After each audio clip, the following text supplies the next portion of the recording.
when they're in proper working order.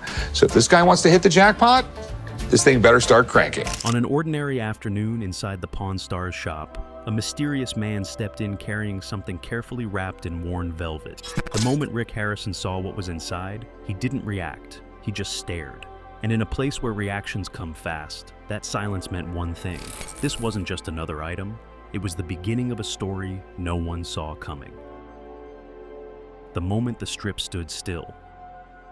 Every so often, an object passes through the heavy doors of the gold and silver pawn shop that sticks in your memory. Some pieces are simply remarkable, others are truly extraordinary. But then, there are those rare finds, items so singular and so explosive in their mix of elegance, antiquity, and proven heritage, that the entire shop seems to hold its breath. The steady buzz of the overhead lights, the soft bargaining at the registers, and the quiet chatter of tourists huddled against the display cases all seem to freeze, as if the very foundation of the building is trying to process what has just arrived. Rick Harrison has spent 35 years of his life navigating the reality of those counters. Over 3.5 decades, he has held everything from Civil War sabers to Fabergé brooches, and from original Beatles contracts to the guitars of Jimi Hendrix. He famously spent $250,000 on Maurice Sendak's original artwork for Where the Wild Things Are, which remains the highest price ever paid in the history of the shop.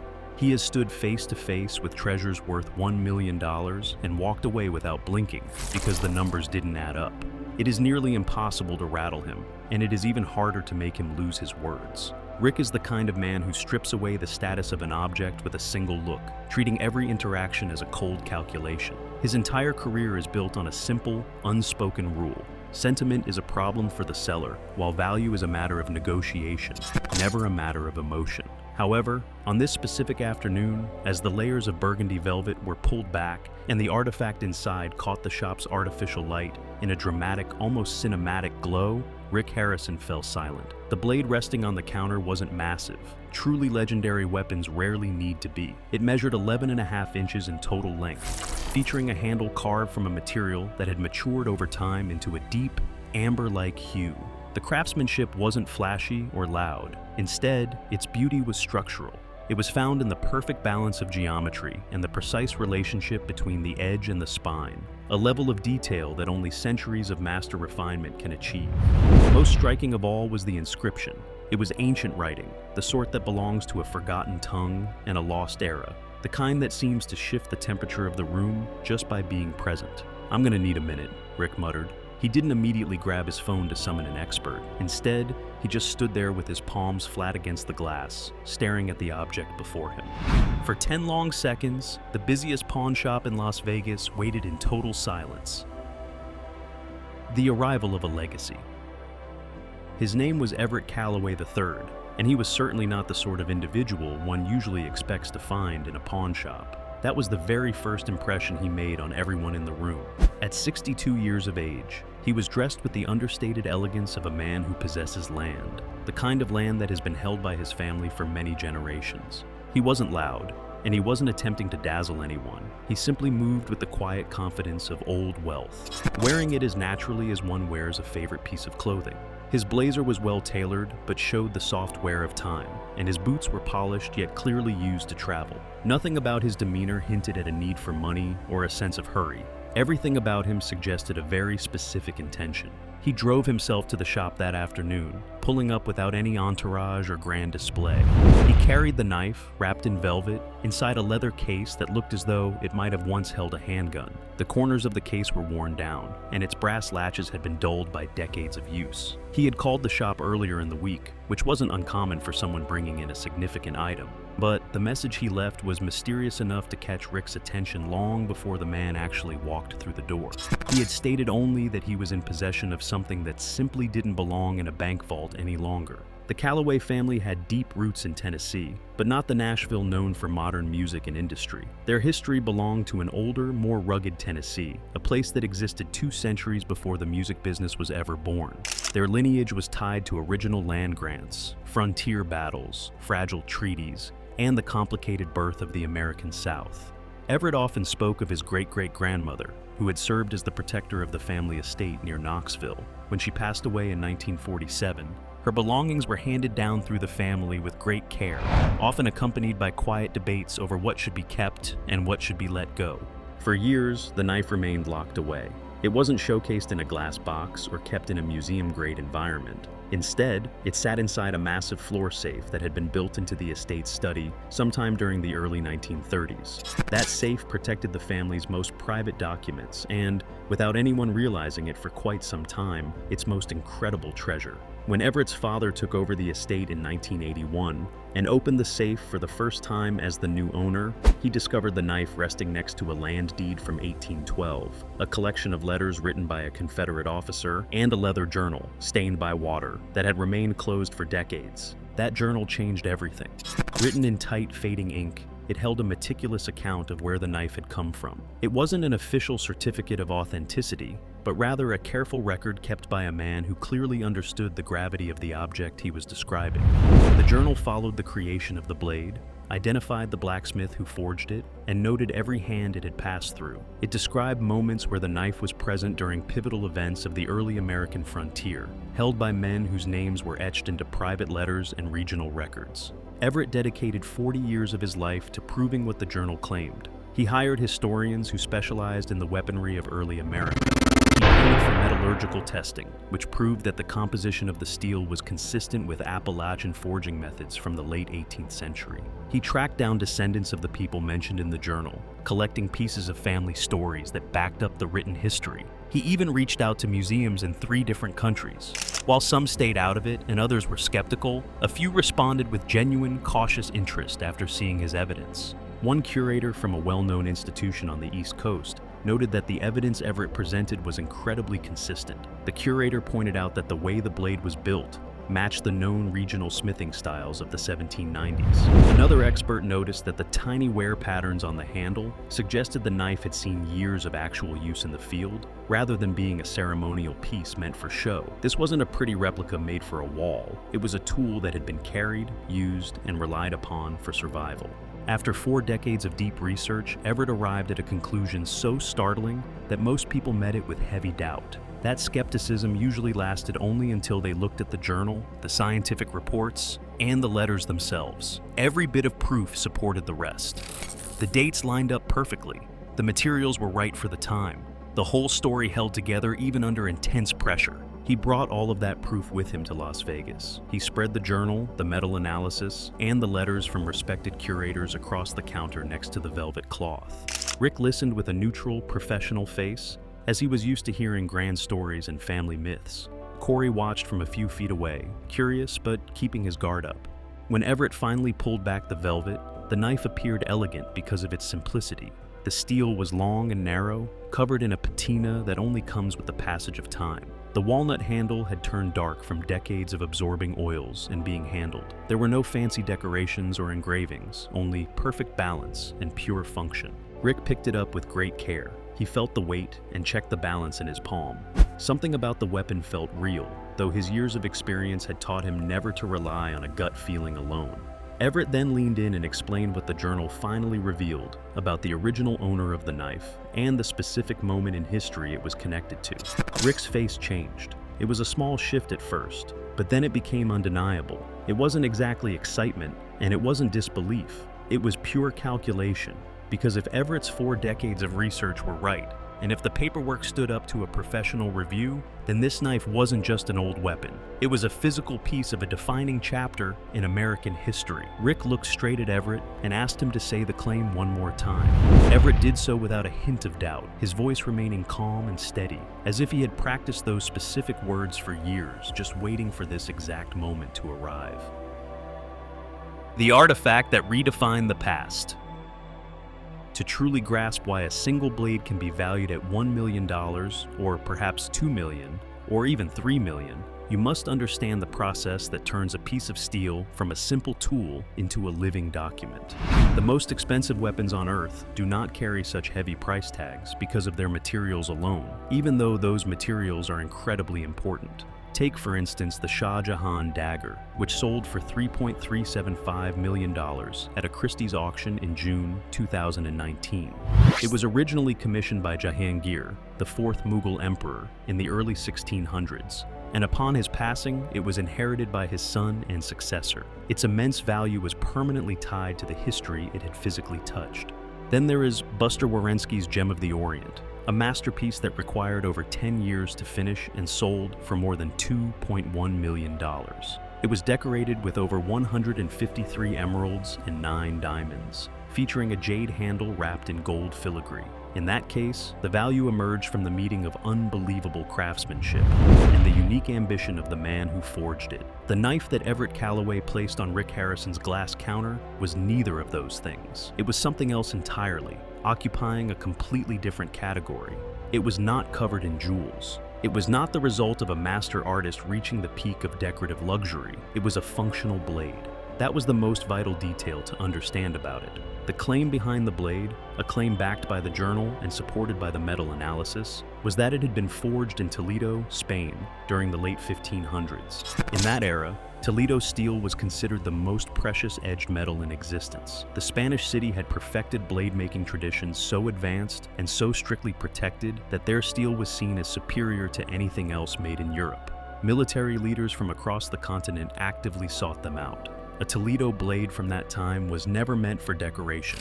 It was designed for the highest level of function, built to be utilized, built to survive, and built to carry weight in history. The handle was carved from what the records identified as walrus ivory, a common material for high-end blades of the period. It was inlaid with gold wirework that the metallurgical tests confirmed was consistent with Spanish techniques from the late 16th century. The steel itself carried an engraving in Old Spanish that, when translated, spoke of serving a king. It didn't name a specific monarch in a simple way, but the language used made it clear the knife had been custom-made for someone of immense status. Then, there was the line of ownership.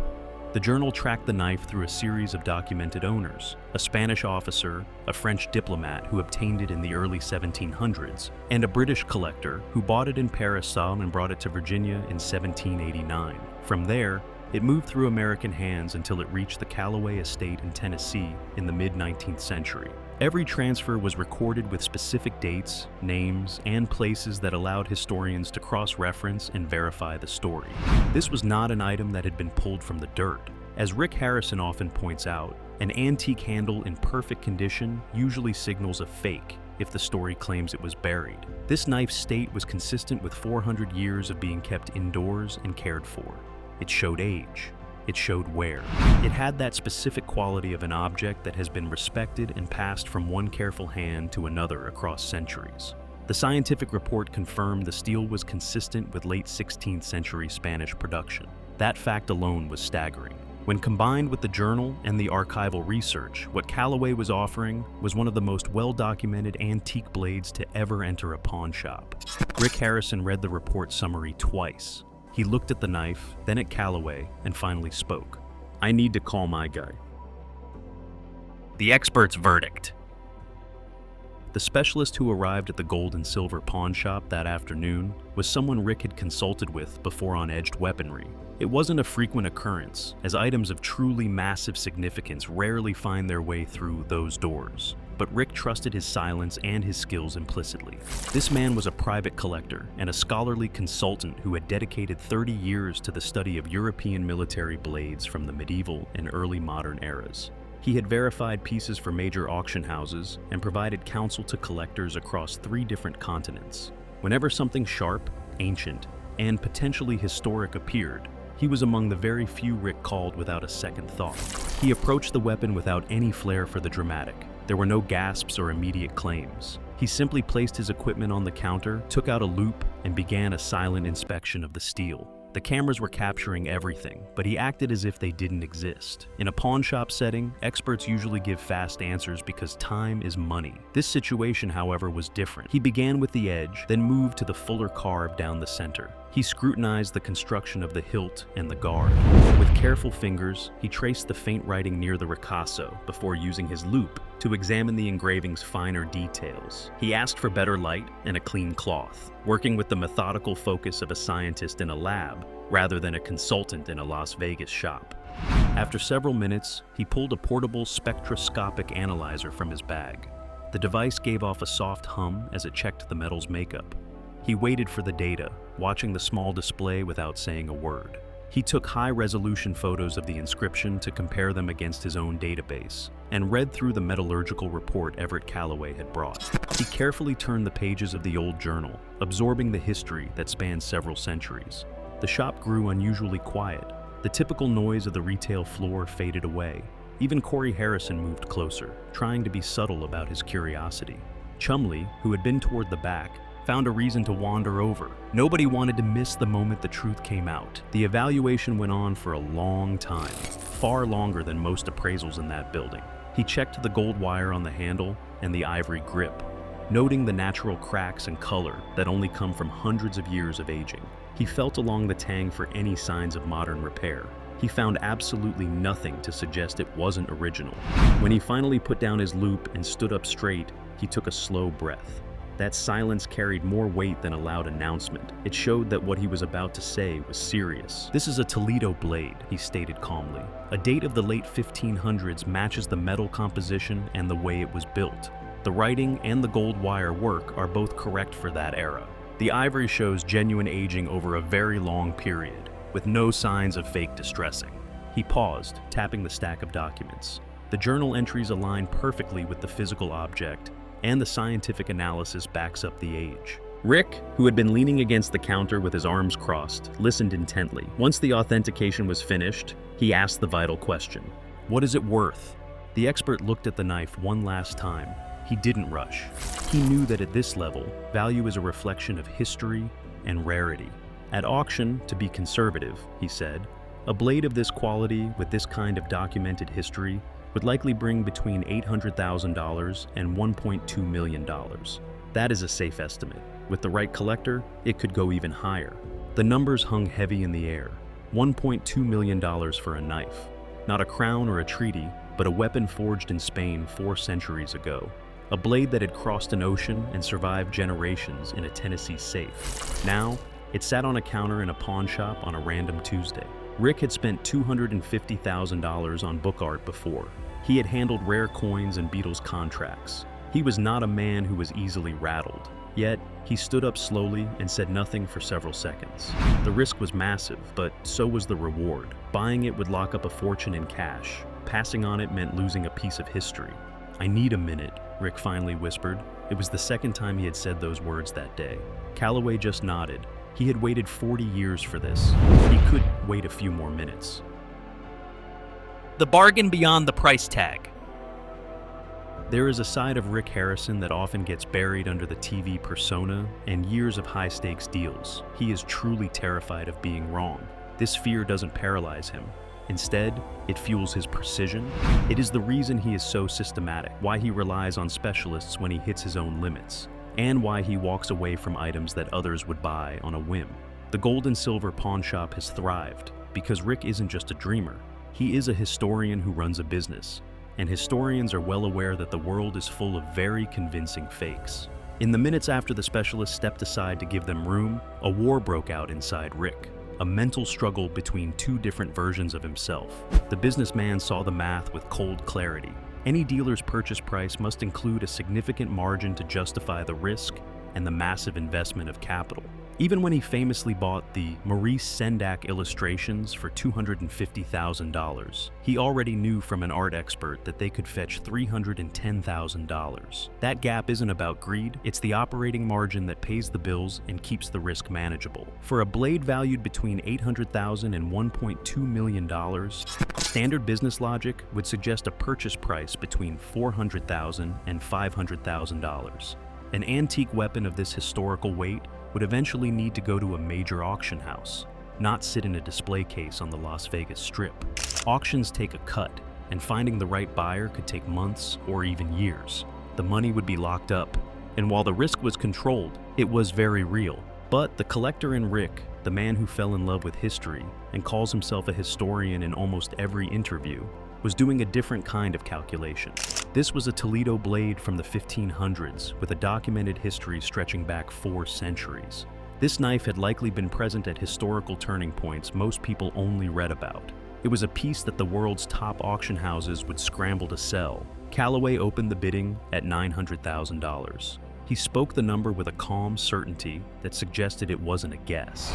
He had done his homework and knew exactly what he possessed. He wasn't a desperate seller looking for quick cash. He was a 62-year-old man who had spent 40 years proving the worth of this object and had decided it was simply time to pass it on.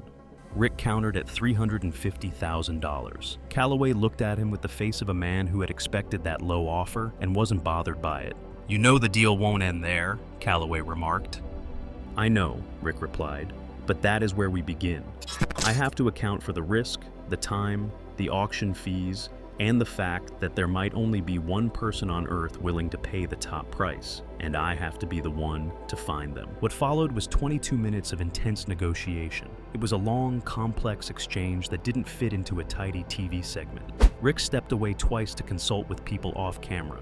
The two men moved through figures like chess players, each move based on how they read the other's true limit. When they reached $450,000, Calloway went quiet. He looked at the blade on the counter, then back at Rick.